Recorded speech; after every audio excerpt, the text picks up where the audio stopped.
So we looked through all the college catalogs,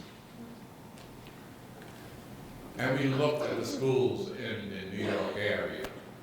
And looking at the schools in the New York area, but you see, this is 1990 data, 20 years ago, 1990 data.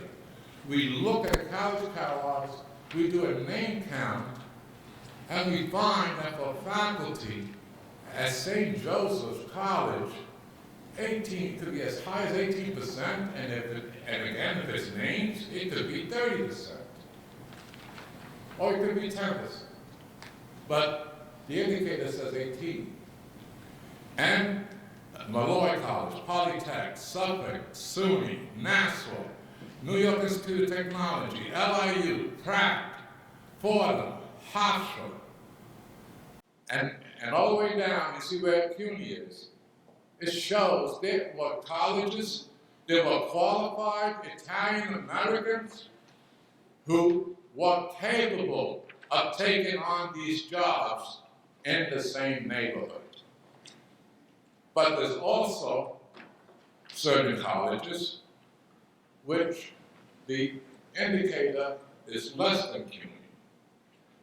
Places like Pace School of Law, Bernard, Columbia, New School for Social Research, Fordham, Lincoln, NYU. These are pockets that where Italian Americans could be experiencing a similar situation, and maybe something needs to be done. But the fact is, it's not across the board. There's definitely, as of 20 years ago, enough qualified Italian Americans to fill these positions, but there's also many schools that didn't want Italian Americans to go and fill the meeting. Same thing with the staff. You could look for your notes, and like that dollar in here.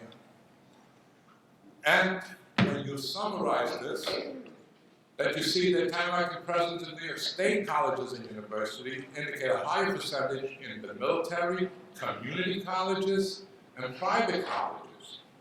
But when you talk about the elite, and when you talk about the public universities that maybe want to be elite, that they're underrepresented.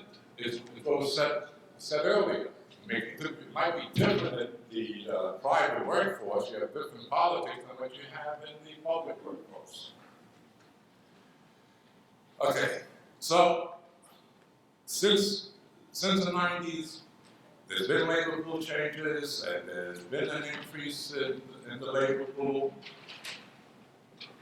So let's take a look at what happens at other public agencies, like CUNY, which is city and state.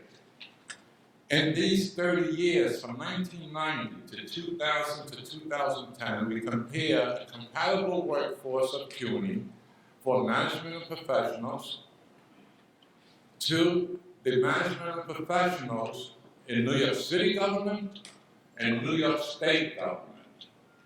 And what you see here, blue is CUNY representation overall. Red is New York City representation of Italian Americans overall. And green is New York State representation of Italian Americans in government. And you see over these 30 years, as you saw the bachelor's increase, you saw the master's increase, you saw the doctorate increase.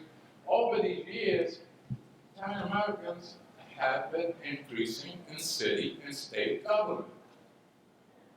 But over these years, CUNY in the same compatible positions have decreased.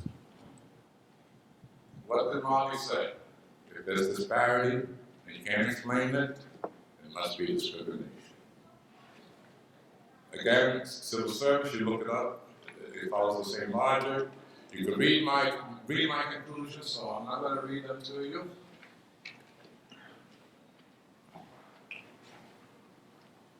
But basically what it comes down to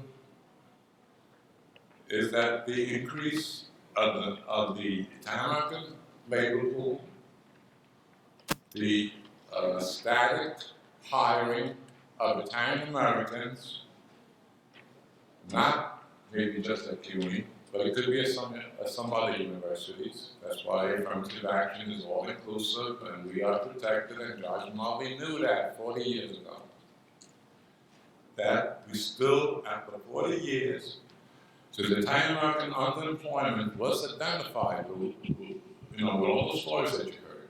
The Italian Americans are still unemployed at the City University of New York, and may also be underemployed at some of the other higher education institutions, remaining the invisible minority that Frank Almy talked about.